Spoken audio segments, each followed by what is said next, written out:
ከሁሉም በፊት እግዚአብሔር ነው የሚቀድመው። ከሁሉም በፊት እግዚአብሔር ይቀድማል። ነገር ሁሉ በእግዚአብሔር ይጀመራል።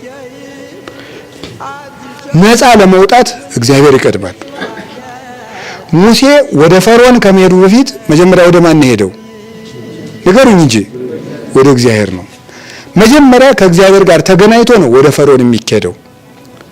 ከፈርዖን ሂደህ ሲያቅተው ወደ እግዚአብሔር አይደለም የሚኬደው።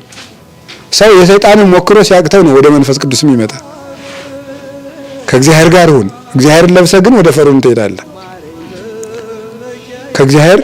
እግዚአብሔር መጀመሪያ ይቀድማል። በነገር ሁሉ በፊት ነገር ሁሉ በእግዚአብሔር ይጀመራል። ቀን በማን ይጀመራል? በእግዚአብሔር በል ውስጥ ንገሩኝ እንጂ። ስለዚህ ከምንም ስራ በፊት ማለዳ ሳትነካካ ጸልይ ማለት ማን ይቅደም ማለት ነው ትርጉሙ? እግዚአብሔር ይቅደም። ጸሎት ሳትጸልይ ስራ ትጀምር ማለት ከስራ በፊት እግዚአብሔርን አስቀድም ነው። ስራው ከቀደመሳ ምን ይሆናል? ይከስራል ነው። የማታ ጸሎት ጸልይ ማለት ከሌሊቱ በፊት ማን ይቅደም ነው? እግዚአብሔር። ሌሊቱን በማን ጀምረው ማለት ነው? በእግዚአብሔር ጀምረው ማለት ነው።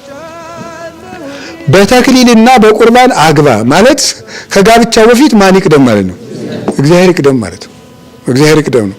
ባልና ሚስት እንግዲህ ተመልከቱ አይደል? ተክሊል እንደተፈጸመላቸው 40 ቀን እንዲጾሙ ይታዘዛሉ። 40 ቀን ተክሊል ፈጽመው ስጋው ደግሞ ተቀብለው ሚስቲቱም ከእናቷ ቤት ባልየውም ከአባቱ ቤት ሄደው 40 ቀን ይታቀባሉ። ማን ይቅደም ተብሎ ነው? 40ውን ቀን አፍርሰው ግን አብረው መሆን ቢጀምሩ ምን ይሆናል? ትዳሩ ይበላሻል፣ ይጣላሉ፣ የጭቅጭቅ ቤት ይሆናል። እግዚአብሔር አልቀደምምና አልገባበትምና። ያለ ቁርባን አትጋቡ ማለት እግዚአብሔር መጀመሪያ ይምጣ ነው። እሱ ነው የተፈለገው እኮ። እግዚአብሔር መጀመሪያ ይቀድማል።